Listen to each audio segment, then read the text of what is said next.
Right, well. Yeah, you. Yeah, not too bad. It's been a busy week, but I'm chilling. Yeah, it's been I agree. okay. I agree. But busy weeks are good weeks.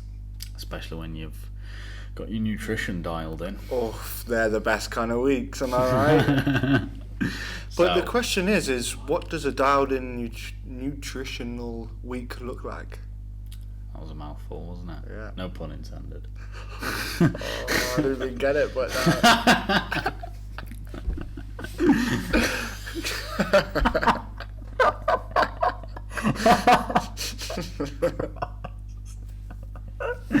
Oh. Tell me about yours. I'm interested to know about you. So I don't really pay too much attention to my nutrition, to be honest. Is it more intuitive? It's more what I can be bothered to cook. I'd say that was pretty intuitive. Yeah. So yeah, that's pretty much my nutrition. Like I eat fairly healthily. I get some vegetables, get a bit of fruit. I make sure that they're in there. You got any do's or don'ts? Anything you swerve or avoid? Obviously, nuts. allergies. Try to avoid them. Allergies pending, but anything you go, oh, I shouldn't have that. Maybe, I don't know. Is it ice cream or anything that you try to skew or avoid? Yeah, try not to have too many carbs around lunchtime. But other than that, Carbohydrates around lunchtime. But other than that, I hardly eat anything. You worried about crashing? Yep.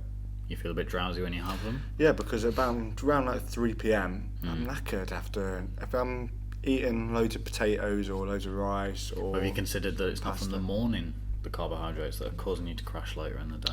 No, it's not. Why? Because I've fluctuated between having loads of carbohydrates in the morning and having. And you've not seen much effect? Not at that later stage. Because I'm fine. I'll crash initially.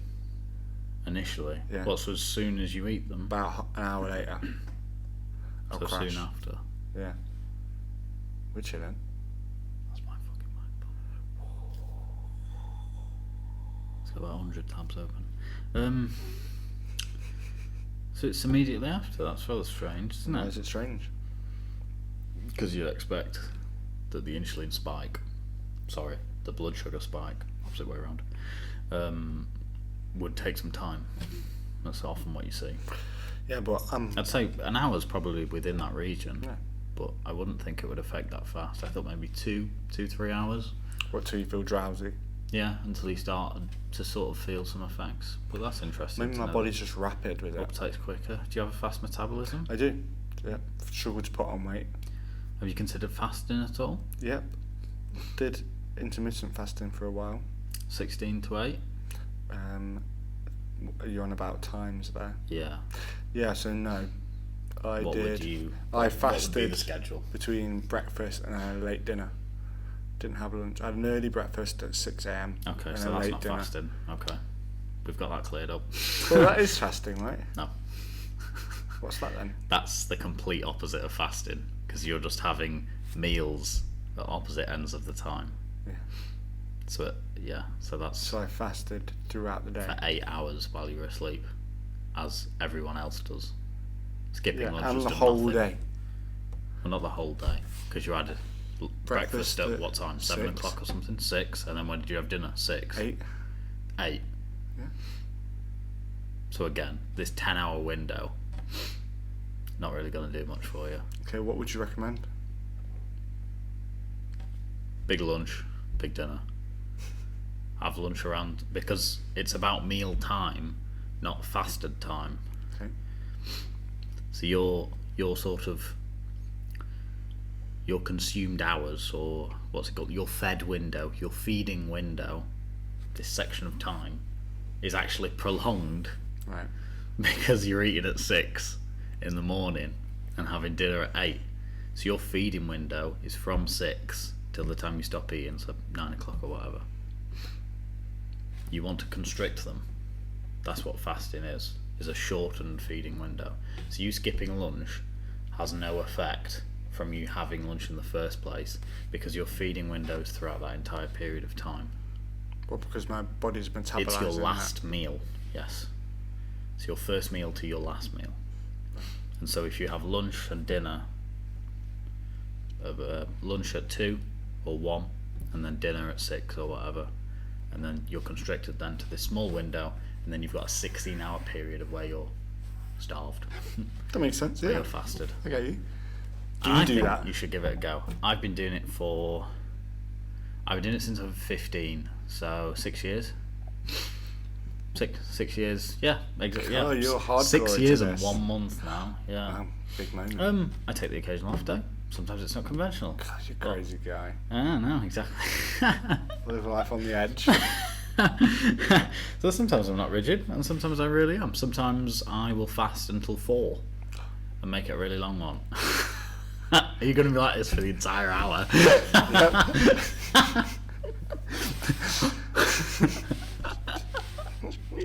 You bastard. That's right, the table's clean. That's alright. That's just all you hear on the mic, on this computer, taking off to space. Yeah, so you've done fasting for 6 years and a month. No. And then, see, what differences have you found? So there's tons of benefits. To reel off a few, it clears up your skin, reduces insulin resistance. I always get them the wrong way around. Reduces insulin resistance, clears up your skin, helps with weight loss, helps with muscle retention. It's also linked to longevity. And there's a few more, I can't remember them off the top of my head, but it's really beneficial and it doesn't take that much effort. Skip breakfast. It's convenient. You wake up, you're in a rush, you need to get to work, you got school, you got uni, okay, don't have breakfast. Yeah. I think I've heard this, I think that I remember reading some research paper on how breakfast is the most important meal of the day for children, and then as you become an adult, it's a completely developmental redundant. thing. Yes, yeah. So to preface, pregnant women, children. Some people say that women generally shouldn't fast. Right. Little disparity between that. I don't think it's too much of an issue. But if you're pregnant or a child, then I would recommend against it. Just for developmental reasons and health reasons. You should be well fed all around, all day for pregnant women and children. You need the blood sugar and stuff, and the nutrients for growth and development, etc., etc. But if you're a normal dude or gal, go for it. Go for it. Yep. Yeah. But what other things is there then? Well, let's rewind a little bit. So you asked me what my nutrition looks like. What does your nutrition look like? We've got one aspect of it. What are the others? So wake up, start the day.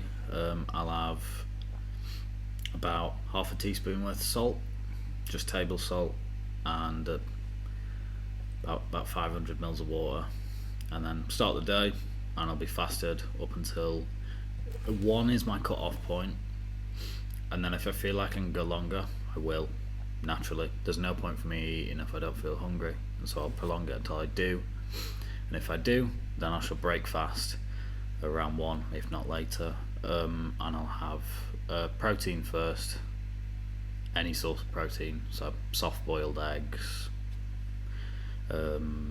steak, chicken, even yogurt, thick Greek yogurt.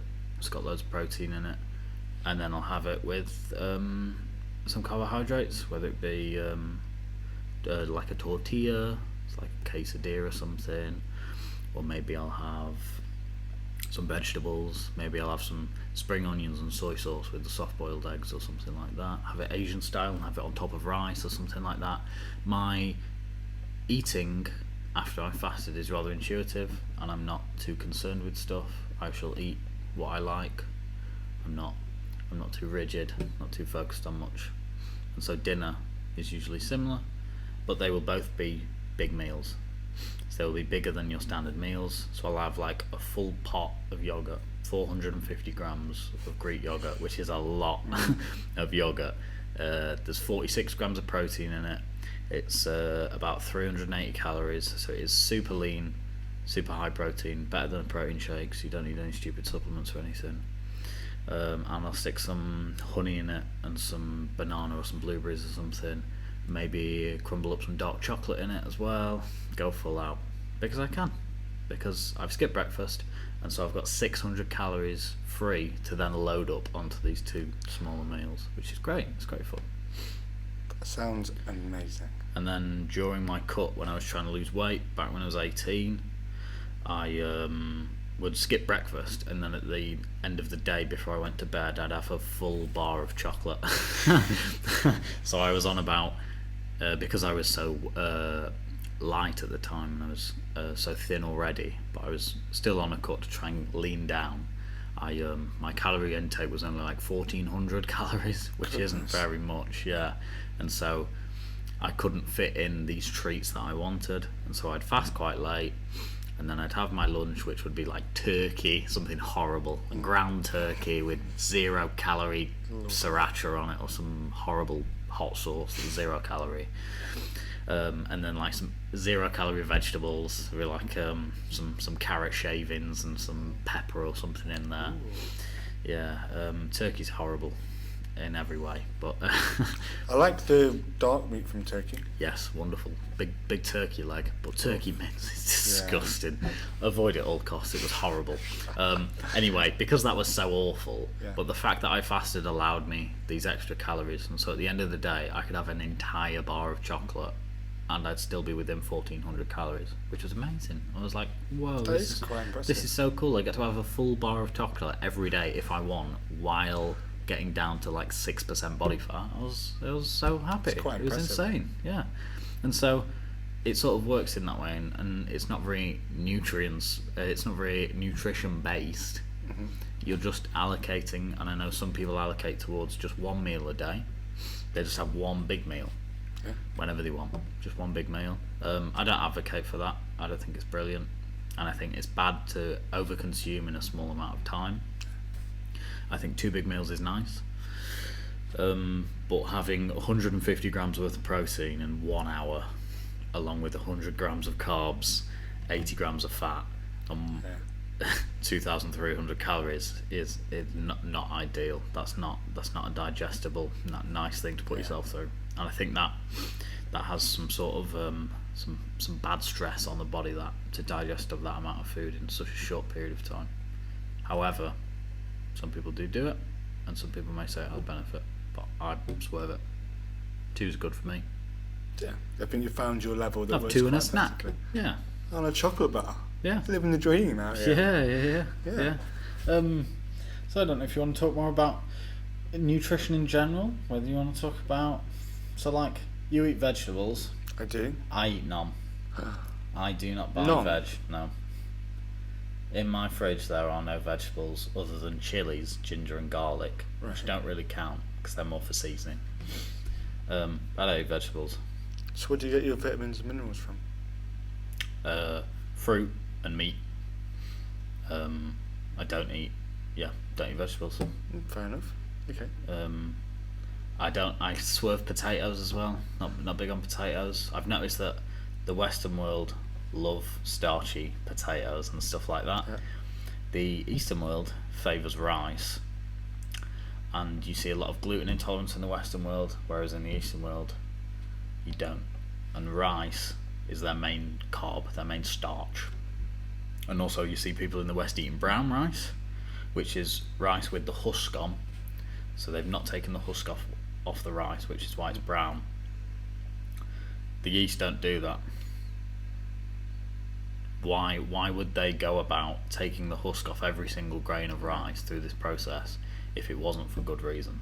And so some people think brown rice is actually this sort of like pseudo myth. Well, what's the benefit of brown rice? They say it's better for you, But haven't it's got some quantified why. It's great. Well, Because brown bread's better for you. it's so a brown rice. superfood, Alex.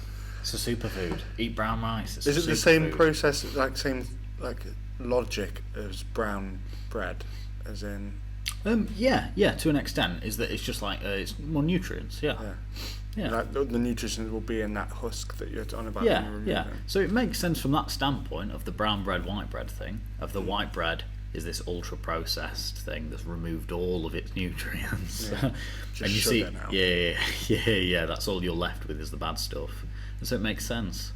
But the brown rice thing, the whole Eastern culture has been taking this husk off the grains of rice ever since God knows when. And it's like, they must be doing it for some good reason, whether it's indigestible or whether it's carcinogenic, because that's usually the case. Cashews are extremely toxic if they're not dehusked properly.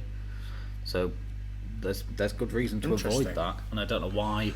I have no idea. I don't know how that came about. I don't know how brown rice was integrated into the Western world and people were going, oh my god, it's loads better for you. So that's rather strange. And then you also see that their longevity's greater, and they eat a very high salt diet, which is something I'm an advocate for and could speak for hours on why is that?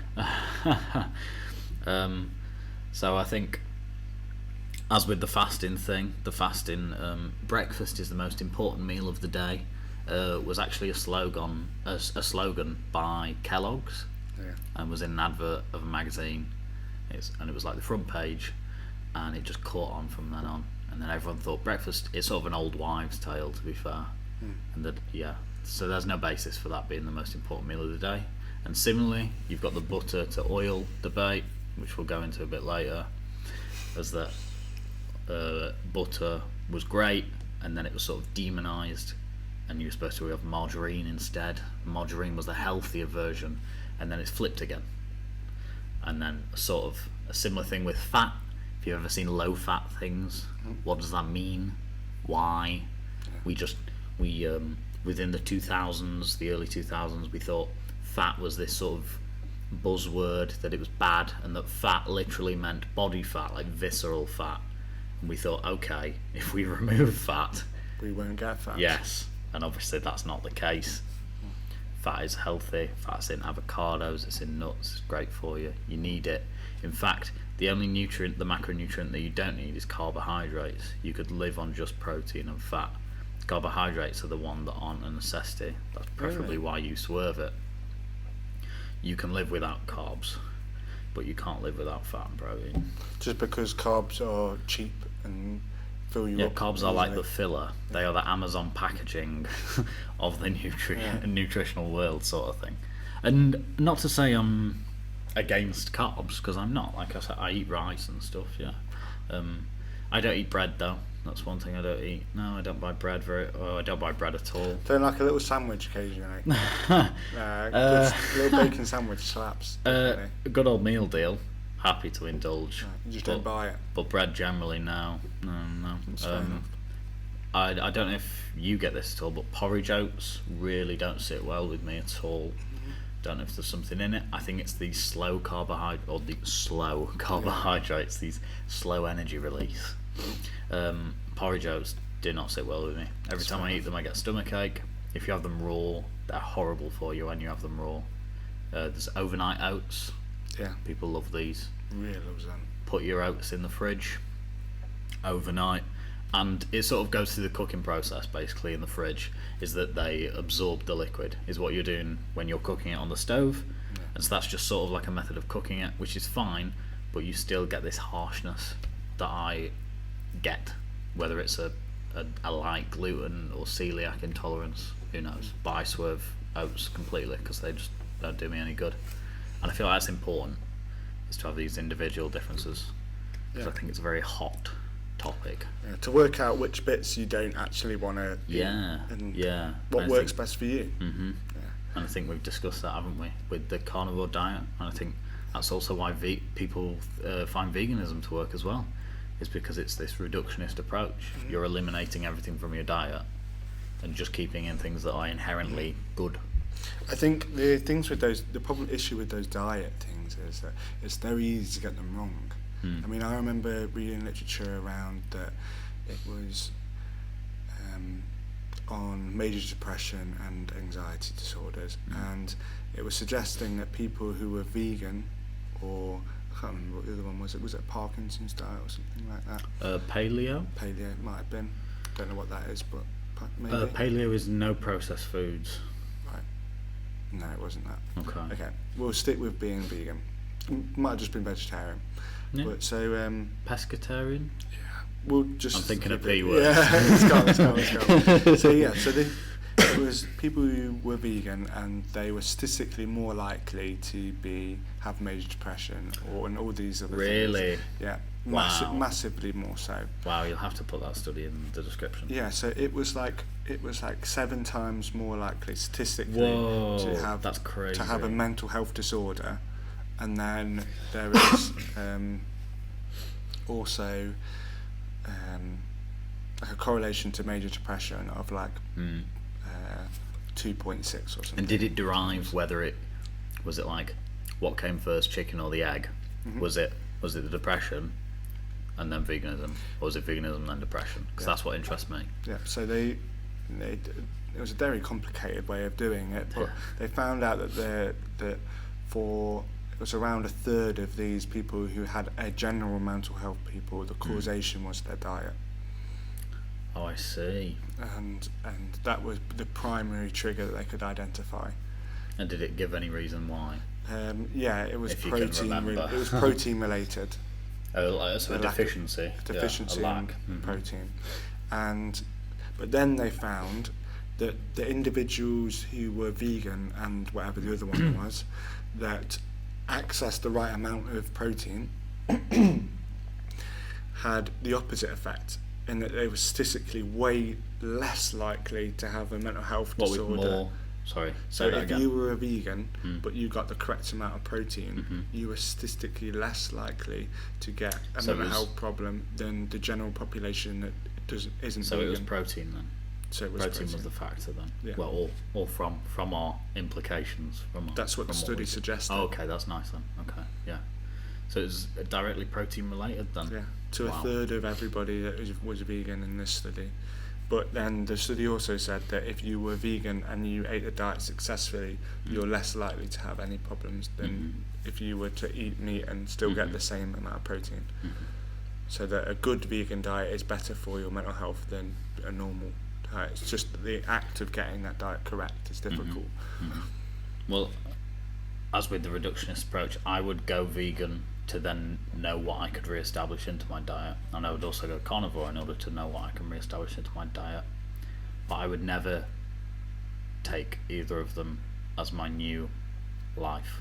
I would never adopt them as my I don't like diet because it seems short term. What's a better word? Nutrition. I don't know. Food. Eating habits. Yeah, or meals. I don't know this fucking word. Scran.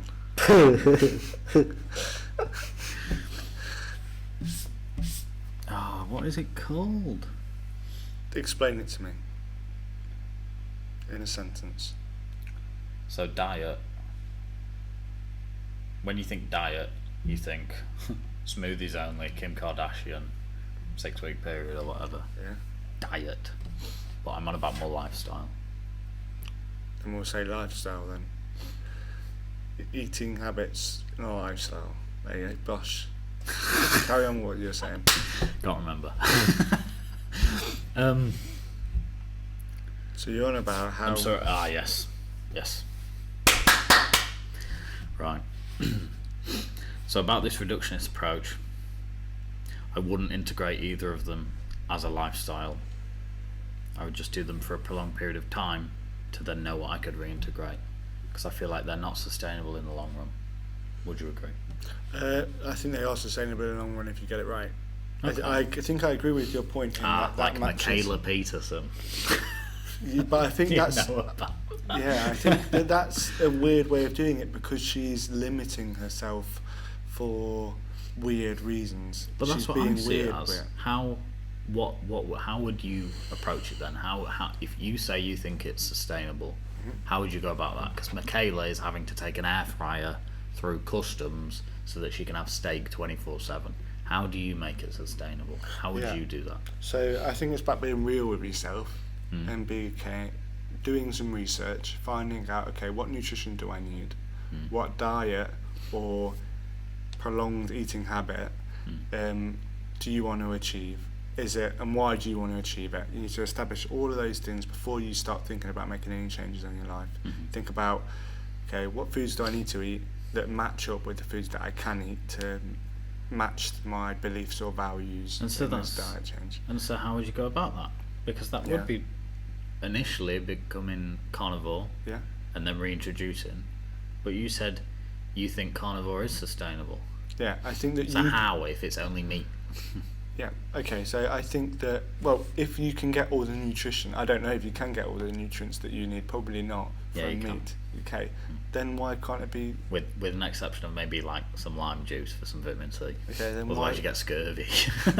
It's true. Really? Yeah, James Blunt Right. wanted to stick it to vegans, and so he ate something like only steak for like a month, and he got scurvy. God, And the cure was he had an orange.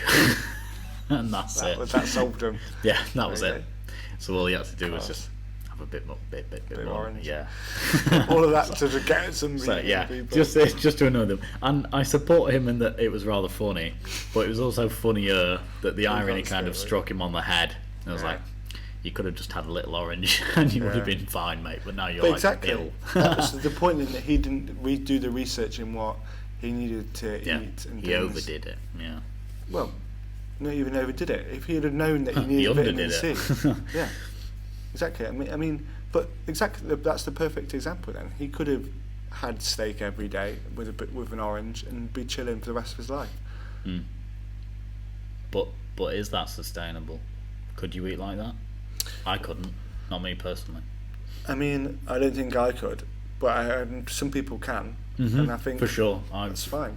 I've coached some people who have just no preference for food whatsoever. Yeah. Is they do not care. They have no taste preference or choice preference. If you gave them a meal plan, they will stick to it and they will eat it. They could eat chicken and broccoli 24/7. They do not care. And unfortunately, a lot of us don't operate like that, including me. I like food. Yeah, I feel that. I feel that having choice is cool, and there are so many flavours and beautiful foods out there that are so blooming nice. Yeah. And I also want to cheat. Enjoy it. Yeah, I want to go out and do things. But that doesn't mean to say that those people can't go about their lives and be absolutely chilling on just steak or broccoli and chicken. I think also something that I consider is that I have gratitude in that we can now live to eat rather than eat to live. Okay. And that's something that I exercise on a regular basis, is that I want, we've got this far, if I can have choice on food from around the world, then I shall indulge, and I express gratitude for that, is that Yeah. we can now live to eat, as it's no longer a case of eating to live anymore. Yeah. And I think that's nice, that's great. I love going out and epic. I love the occasional cheat or the indulgement or trying new things or something that I've never had before or something that's really spicy or just choice and having that preference and allowability to have whatever you like rather than being miserable and being like Brian Johnson and Jordan Peterson who are only eating beef or whatever. Unless they on really these strict enjoy diets. Yes. Again, unless This is personal. unless to they you, love yeah. it. Yeah. So this is my personal preference. But yeah, so like Michaela talks about how if she doesn't, she just has awful autoimmune responses. She struggles with sleeping, causes insomnia for her. She has breathing issues, stuff like asthma, etc., skin conditions. And so for some people it has to be a lifestyle, doesn't it? Yeah. Whereas I'm lucky in that sense. Extremely. I mean, you man, not having nuts is tough. Have you tried some? All the time. Whenever I Really? get drunk, I'm very tempted. Yeah. Why? What, do you have like an urge? Yeah, people go on about like things like nut product. Like whenever I say, "Oh, I'm allergic to nuts," they're like, "Oh my god, you can't have," and then say something with nuts in, and they're like, "Oh my gosh, I couldn't live without that." And then, Oh. and then I go, "Oh, maybe I'll try it then." You get that, yeah, you get that with Islam, don't you? And they go, "You've never had a bacon sandwich?" And it's like, Yeah. Christ, you can't have Haribos. Like, chill out. Literally. I'll rub it in. Haribo's are pretty calm there. You love some Tangfastics. I do love it sometimes. So how much do you indulge in stuff like that? Tampastics, Yeah. regularly. And do you But- feel guilty at all? Nope. I Good. love it. Love Good. a tampastic. It doesn't even. I don't even blink an eye. So what keeps you in shape? What Exercise. But are you exercising consciously to burn off what you've had?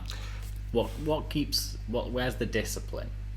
You've expressed that you love food, that you eat what you like. There's no barriers, no buzz foods except for a nut allergy. So how are you maintaining your current physique? Don't like mushrooms? Yeah. Oh, you'll come to like them. It's a maturing thing. I like if they're chopped up small. You got to wean yourself on them in little pieces. Does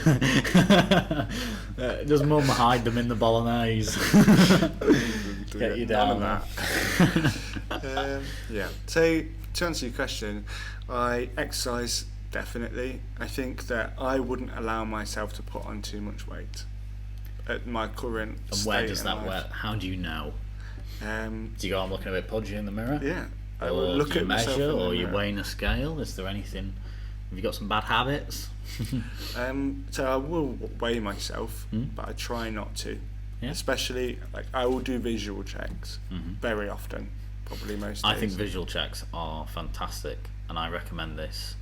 I have a client at the moment that I took on recently, and he weighs himself every day, and I've sort of tried to enlighten him on how useless it is, and that you could drink a pint of water and nothing else for the rest of the day, and your weight would be completely different than the day before. And that if you measure yourself at 9:30 in the morning on a Tuesday, and then at 5:30 on a Wednesday, your weight would be different regardless of what you ate. And that if you ate the same exact meal every single day for 7 days a week, each day your weight would still be different. And that this arbitrary number on the scale doesn't really mean anything. And if it goes up, that can be good, and if it goes down, that can be good, and if it stays the same, that can be good and bad, all vice versa. And our problem is that when we have a problem with our eating or our weight, we interpret it all as bad. Scale. Yeah, well, all of those things that you've said could be good are instantly bad as soon as you've got a problem with eating or weight. So something I tell my clients is when they're dieting and when they're on a cut, and if they're weighing them, they're going, the scale's not moving, and going, that's fantastic, because it means you're losing fat but retaining muscle. And if the scale was moving down too quickly, then you're actually losing a lot of the muscle that you've been working so hard to put on in the first place. And vice versa, if the scale's going up, it's, that's good. Is it going up too fast? Okay, maybe that's an issue. Is it going up at a reasonable pace? Okay, that's great, because you're putting on lean muscle and it's not just excess fat that you're gaining. And that physical appearance is the best way to assess fitness related stuff. We should preface, that if you are fitness conscious or exercise, or you do a sport, or you're competing or something, is that physical appearance is one of the best ways to assess your current physique. So what about non-sport related? Let's say it's somebody who is obese and they have and they were looking to lose weight. Yeah. Are you doing the same visual checks instead of weight? Yep. Also waist measurement. Taking it's more navel, which is the belly button region, is the best indicator for calculating your body fat and to measure fat loss. So the scale, as we've said, is really inaccurate. Water weight, muscle, fat, sleep, all affects that. Whereas your waist is a pretty good indicator, particularly men, because men, their fat deposits usually occur around their belly. That's usually where they put on fat, whereas women, it's hips and bum. So it's not as good of an indicator. But if you're obese and you're looking to lose weight, if you take your body weight in pounds, times it by 15, that's your maintenance level calories. So that's how much you expend on a regular day-to-day basis. And then if you take away 500, that is a regular deficit, and that you can follow that routine for 4 to 6 weeks, and then you'll adjust accordingly. That's what great. Are you smirking for? No, that's great. And then you can take, I wouldn't be too obsessive with it, but you can take navel measurements, and if your waist is slowly going down, you're slowly losing fat. And this shouldn't be a race. You shouldn't be trying to lose 2 inches off your waist in one day. This is a slow and steady process. A 500 calorie deficit from your maintenance is sufficient, and within 6 to 12 weeks you will see a vast difference. God, see, this is the kind of information that should be so out there, way more than it is probably. If you take How to helpfully do it. 47%, if you take 47% of your height, that reflected into your navel measurement determines your body fat. So 47% of your height. So if you're 172 centimeters, that's like 75 centimeters. So if your waist is 75 centimeters, which is 47%, that is around 10% body fat. And you can allocate this smaller and smaller. This is more for competition based. For people that are obese, you're typically going to be in the ranges of 20 to 30% body fat for men, and slightly higher for women. So don't worry too much about that. But the waist, again, it's nice to see it moving down because it means you're making progress. If it's going too fast, you need to eat a few more calories, and if it's going at a nice steady pace, then you're on track. And you don't need to track either. You don't need to use MyFitnessPal. You can track for a week using MyFitnessPal. Track your calories every day, little meals, little snacks. After a week, you're sort of in routine. That's your habit there. 7 days, your food really doesn't vary from 7 days. You've got your takeaway in there. You've got maybe your night outs in there in that 7 day period. It's sort of your baseline. Yep. And now you know what you eat. And now you can take that total and see if it's within reason. Do you need to take out a few Kit Kats every day? Do you need to maybe I'll stop having that takeaway, and just from taking that one takeaway out a week, across the whole 7 days, I'm now in a 500 calorie deficit. How amazing is that? All I have to do was take out alcohol and a takeaway, and I'm going to lose weight. And that's usually the first step for so many people, is that they have 2 takeaways a week and they drink alcohol on the weekends. And if you remove the alcohol, they start losing weight. And you replace it with water or whatever, Coke, lemonade, whatever they like, 0% alcohol. That's usually lower calorie. Or even you can still drink, but have diet vodka, diet lemonade. That's like 15 calories. As many of them as you like. Yeah, I feel like you could do things sustainably quite easy. It's about being realistic with yourself and making small changes that you're actually going to maintain and achieve, rather than setting out this big goal. Yeah, I'm going to go carnivore, I'm going to go vegetarian, 100%. And set yourself a huge target. Actually just sit down and be real. And that within the media, it's sort of glorified on how difficult the process has to be, and it's not. As I said, I was eating a chocolate bar every day while losing weight and getting down to 6% body fat. Or you see the Kardashians doing smoothie diets or whatever, and it's so glorified that it has to be difficult and horrible and hard. And in actual fact, you just need to be in a deficit in order to lose fat, and then you can start thinking about nutrition and start thinking about health. Yeah, do one priority at a time, maybe. Get on the ball with one thing and start thinking about the others. I think, why do you think that is? Why do you think it is like demonized to be really hard? Is like a marketing strategy for like supplements, or I don't know. I think we didn't know enough initially, so we were trying these extreme tactics. Because calories in, calories out has only recently become mainstream within the past decade, and sort of the NHS never peddled calories in, calories out until very recently. They advocated that you eat healthy, and that was it. Is that you cut out sugar and carbs, or just sugar and fatty foods, and then you were just going to miraculously lose weight. So something that these diet cultures and social groups like Slimming World, or what's the other one called? Weight Watchers. They're all about sins and things, aren't they? Yes, they operate on sins, which is ridiculous, because if a Kit Kat is one sin and you're only allowed 5 sins in a week, and so they've labelled all these bad foods as bad. No, that's not good. It doesn't work with you. It doesn't work with anyone. It doesn't work. But there are people that go to Slimming World and see amazing do great, benefits. And they're people who love sugar. People who have a savoury appetite don't do well on Slimming World because they just eat more savoury foods. They go to Slimming World, they pay their money, they get weighed in front of a group of people and shamed, and then they're told, look, here's a list of all the things that have this many sins in, avoid sins, and it's just all sweet, calorific, snacky foods. So crisps, chocolate bars, etc., cake, tiramisu, whatever. Yeah. And so these predominantly women. These women go home. It's usually female mums. It's usually because it's a nice group setting. It's the local church, often based there.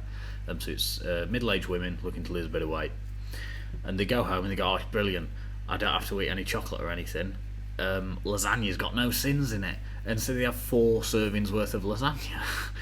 And then they go next week and realise that they've gained weight. And they go, but I didn't have any sins. I'm proper strict on this diet. I didn't have any. I should be tight as anything. And it's like they're just doubling down. Whereas if they did the sins and a bit of education on quantity or something. Yeah. If they learned that the process is calories in and calories out, Slimming World's brilliant in that it's reducing your consumption of fatty, sugary, I don't like saying bad, but low nutritional value foods. It's good at doing that, but purely for fat loss, it's not hitting the right thing. It's making you nutritionally more healthy because it's trying to get you to eat better food, but in a fat loss sense, it's called Slimming World. It's calories in, calories out. They just need to take their body weight in pounds, times it by 15, take away 500, and that's it. And they need to go away and make sure they hit that number or just undercut it, and that's it. That makes sense. A lot of people that I've talked to who've done Slimming World things have kind of experienced it as, well, some of them have said the same things that you have, some of them have had no impact at all, but they've all kind of come away from it as they liked the social aspect. It's a group setting, sort of like an Alcoholics Anonymous, but for people who are struggling to lose weight. Yeah. Our whole society shames fat people, and it's shocking. And you're deemed as a lazy, and you can't control yourself, and all these terrible things that don't represent who they are as a person at all. And that's a space where their struggles and their tendencies are understood and heard, and also supported through it, and that is huge. But again, if they went in and did that, took that extra step of maybe teaching them that their benefits could be even bigger. Yeah, and the NHS has now reflected that about the calories in, calories out, which is loads better, and now more people are more informed. If they Google it on the NHS, they know it's an esteemable, reputable website, and it tells you calories in, calories out. And although that is reductionist, that is the purest form. That is the only truism for weight loss. It's pure physics of thermodynamics of calories in, calories out. And then it's easy to wrap your head around, isn't it? Yeah. You look at calories in, calories out, and everyone kind of knows what they're on about. Yeah. Okay, I need to kind of. I burn this much a day, and so that means I can only eat that much a day. Yeah. If I eat more than I burn, I gain. I'm putting on weight. Yeah. If I eat less than I burn, I'm losing. And that's such. How did we not know this over a millennia? And you can even do it 2 ways. You can say, okay, look, I'm really struggling to knock my food intake anymore, my nutritional calories down, because I eat very unhealthily, and that's going to be a difficult thing. Okay, can I do that in other ways then? Yeah. Well, you could do liquids and reduce liquids if food's a problem, or you could do exercise and burn more calories. And it isn't just, there's a whole symbiosis of how it all works. And also you can be doing hundreds of things that burns calories, right? Yeah. I advocate for walking. I think that's one of the best ways. You don't see it as cardio, so that's obviously positive, because everybody demonises, well, I won't say demonise, everybody hates cardio except for you. You love it. But the majority of people don't like cardio. And so walking, if you walk with a backpack on that's got some school books in it, maybe it's got some work folders in it, or an iPad, it's got your books in it, whatever, that increases your body weight and you actually burn more calories. Epic. And so your body weight in calories is you burn that about every kilometre. So if you're 80 kilos, you burn 80 calories for every kilometre you walk. Put some books in your bag, you stick the rucksack on the weighing scale, it's 10 kilos, stick it on your back, go for a 1k walk, you're now burning 90 calories for every kilometre. That works. That's and if you walk to school and back, and I don't advocate for cardio because it's extremely ineffective for the amount of effort you have to put in, but as a cardiovascular standpoint, it's fantastic. Longevity standpoint, it's fantastic. And metabolism standpoint. Yes, but purely from, again, this fat loss perspective, it can be ignored, along with this sort of healthy food thing that the Slimming World was approaching to, is that if you were just purely looking at fat loss, then all you would need is calories in, calories out, and you could ignore cardio because you just have to eat less. It's like, oh, go on a 5k run or just not have a Kit Kat. Yeah. And it's like, which would be easier to do? I think often it comes down to a lot of like small little psychological changes with weight, and I'm not talking eating disorder kind of level here. I'm talking like tendencies to eat when you're bored, tendencies to confuse dehydration with hunger. In the fridge whenever you go in the kitchen. Why do we do that? But everybody does it. Yeah. You walk Every past the single fridge. time. Oh, What's in there? Same exact thing when I looked yeah. 10 seconds ago. And it doesn't really matter if Silly you're hungry little or not. things. You've looked and you're like, oh, It's very psychological. should I? Mm-hmm. And then there's the big thing of, okay, the confusion of dehydration and hunger that gets talked about nowhere near enough. Mm-hmm. And I only found out about that this year. About what, sorry? So people continuously confuse dehydration with hunger. Like our body can't really tell the difference between I them. see. So technically you should, if you're feeling hungry but you've just eaten, or like it's not your normal meal time, you should drink water, wait 20 minutes and then see if you're still hungry. This is also true for sugar cravings. Really? If you have sugar cravings, take a little bit of salt, and maybe Yeah. you're actually deficient in salt. Interesting. If you're craving dark chocolate, sometimes they say it's a magnesium deficiency, and so therefore have some red meat or a glass of red wine. Yeah. Yeah.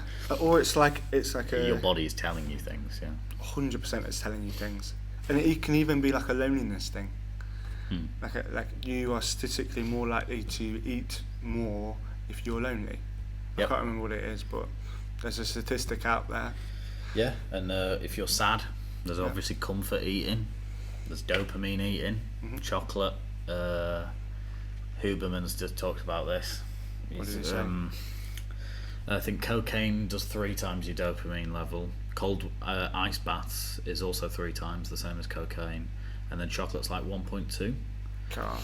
Yeah, which is a little bit. It's a little kick. People are doing having a bit of a cigarette or chocolate something. in the club, in the bathroom. And a nice bath. Gotta get your kicks. Have a look at that. This fucking MacBook's gonna die. What percent's it on? It's on charge. Why is it going to die then? Just by the sound of it, it's absolutely blowing out his air. You've got your password, mate.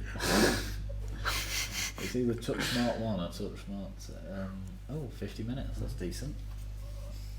We've not even covered that much, I don't think. Actually, we've got We've loads done more like to talk about. fasting and... Oh, Got loads more to are you talk happy about. with it? Yeah, it's going well. I think first it was a bit rocky, but we've stabilised. I think Good. so too. Where I don't we think it at? was that rocky. Okay. I'll clap, so Yeah. just...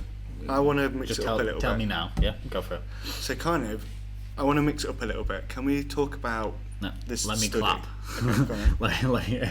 Tell me what you're going to say, Yeah. and I'll clap, and then back in action, okay? What are we going to... Oh, do you want to do it on... Yeah, oh, okay, sorry. So I'm going to mix it up a little bit. Yep. I want to talk about this study that I read, and I want to know your opinion on it. Cool, let's go for it. So there's this population sample of 284 participants. Okay. Good memory. They all had treatment-resistant depression.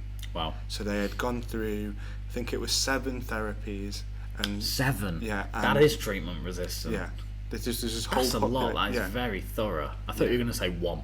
No. I thought you were going to say they've gone through CBT, through the NHS, and it didn't work, and now they're treatment resistant. Okay, 7. So it was this clinic, and they tested everybody who was in this clinic with treatment-resistant depression who had met this criteria, and it was like this huge sample, which is very unheard of in treatment-resistant depression. And they'd also gone through tons of medications, and nothing had resolved their depression. Think about how that's years and years and years and years of therapy and medication, And they've been now labelled as treatment resistant. Yeah, Yeah. that's massive. nothing's helping them. Go on, strike me with. So they go into ketosis Ah. They go into ketosis. This Yep. guy, therapist, comes in and like, yeah, nothing's helping you. Let's try this. Bro, stop eating bread. He said that. Comes up to him. It's the pasta all along. So they go into ketosis, and 42% of them go completely the opposite. They become, what's the word for it? Like in remission. Well, yeah, they're no longer diagnosable with treatment-resistant depression. Wow. And it was like 12% of that 40 odd percent then went the opposite way and went into hyper whatever it is. Well, as in like hyper depressed. No, so the opposite of being depressed is like super manic. happy. Yes. Yeah. And they went into like episodes of mania. Yeah. Is that it? Because they were so happy. Like elated. Yeah. Permanently. Okay. Because they went into this ketosis. Okay. Have you finished? Yeah. Can I quiz you? Yes. I don't know how much you'll remember, so apologies, but it sounds like you know it pretty well. How was the ketosis done? So the ketosis was done, they did 4 assessments from when they entered ketosis. I don't know the ins and outs of the nutritional diet, other than that they went into ketosis. Do you know if it was purely diet or whether they were taking tablets to put them into a state of ketosis? It was diet. It was purely diet. Yeah. Okay, because you can get over-the-counter medicine, if you will, tablets. I don't know how they work, unfortunately, but they put you into a state of ketosis. Yeah, you take the tablet and you release ketones in your body. No. So this was diet. Yeah, they half the point of it was, which is the limitation of the study, was that they were doing this to improve themselves. Okay. They were doing this diet and keeping to this diet, and for the ones that stuck to it, 42%. Blah blah blah blah blah blah. Next question.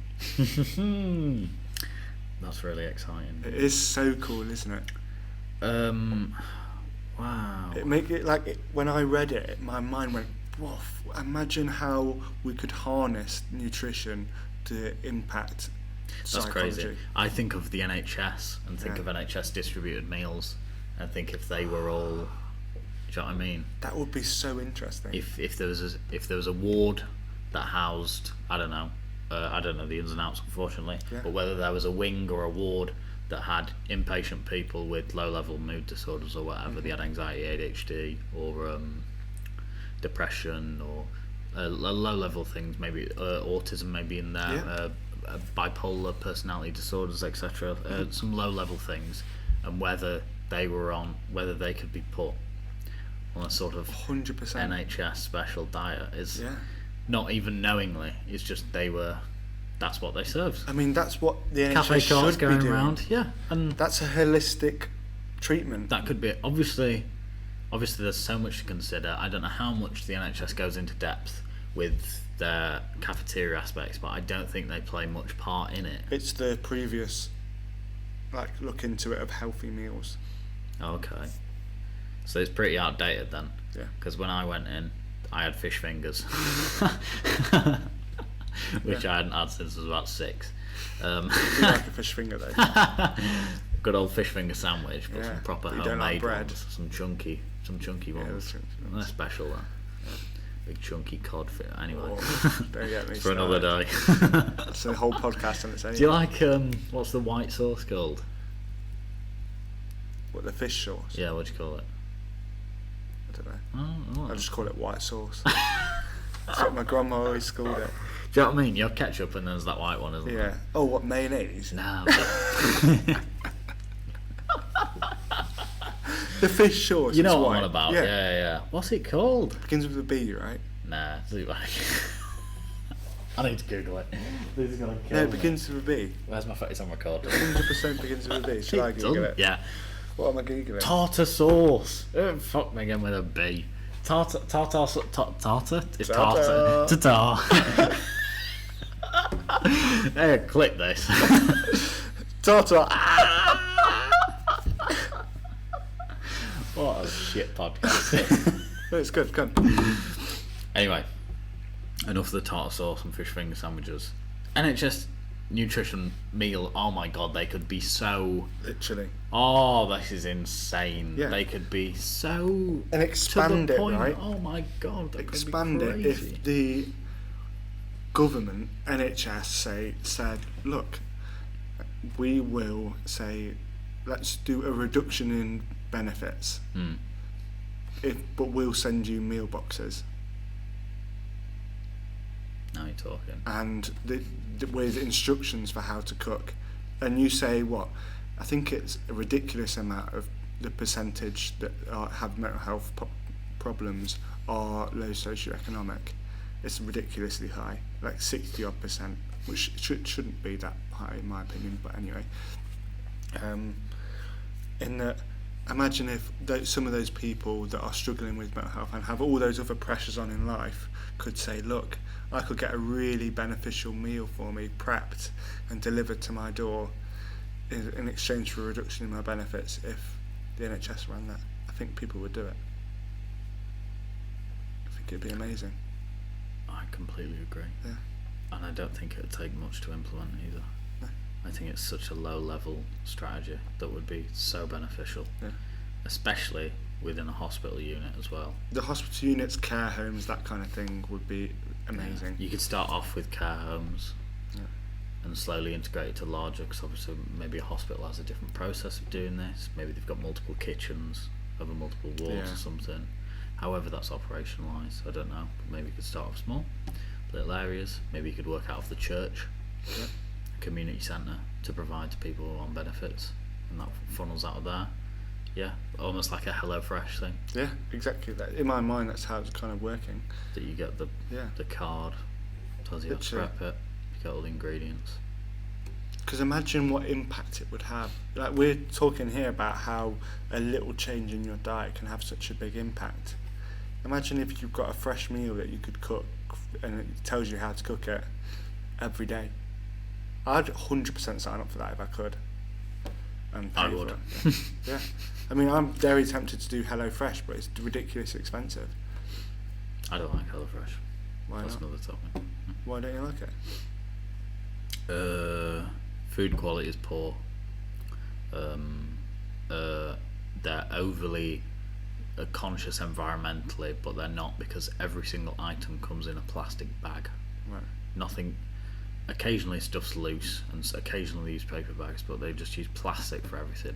Green beans in plastic, carrots in plastic, potatoes in plastic, and then you've got a loose onion that's just in the bottom of the box. Like, you could have done this with a few other things, or you could have just put this all in a cardboard box or whatever. The meat quality is not very good. Yeah. It's I think it's chlorinated, so when you cut it open, it stinks, and you have to let it air. It says on the bag, ignore the smell. Basically, it literally says on the packet that it will smell. Let it rest for 2 minutes to let this horrible chemical smell dissipate. That's horrible. Yeah, and so like, it's sort of a greenwashing thing. It's I don't like to bash things, but That's important. I don't rate it. Yeah, I think you can do a lot better at home, and I think the stuff it's providing it's not groundbreaking.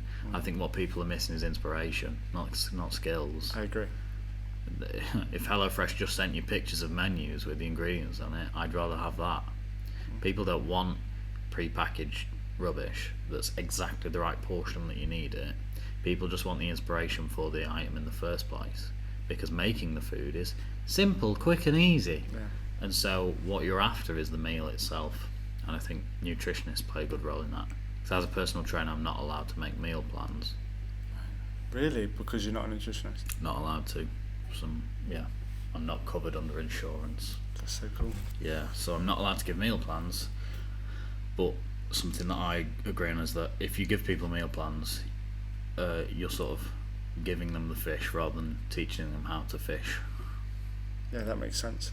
And that agency needs to come, and the way that it remains over time, once that meal plan's finished, or for the rest of their life, as they learn it. But stuff like the HelloFresh thing, giving them ideas or recommendations or options they could have, and then they can swap them in and out. Or maybe I give them a handful of recipes that they can use for breakfast, lunch and dinner. Maybe I give them 10, and then they recycle a few of them over the week, and that's enough for them. But they get to pick, they can swap out ingredients and stuff.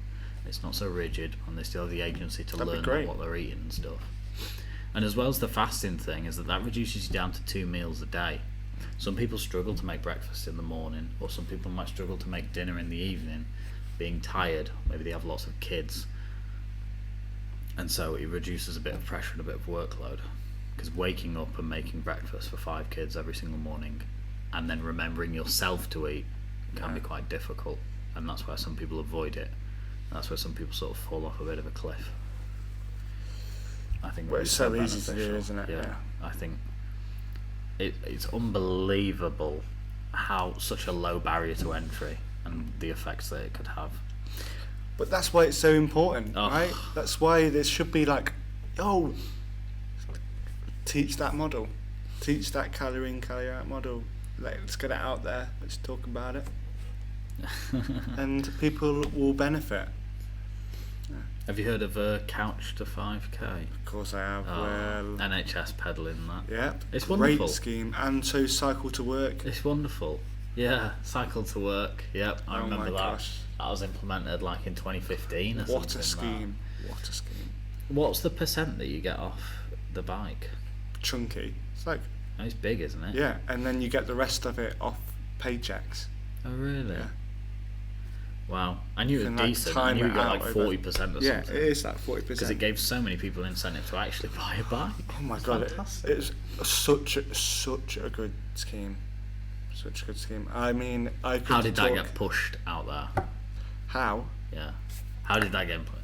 Nothing like that ever happens. How did that occur? Okay, well, UK Sport got it. Pushed it through. Really? Yeah. UK Sport. Advocates for it. Yeah. Oh, was it also surrounding... Was that when Tour de France came to the UK? I don't know, but it was it's part of the, like a pre-thing for the Legacy project of 2012. London Olympics was 2012. Yeah. It's part of the Legacy project of that. Wow. Wonderful. And that prefaces our next episode on exercise. Thank you for watching. I cannot wait to do that.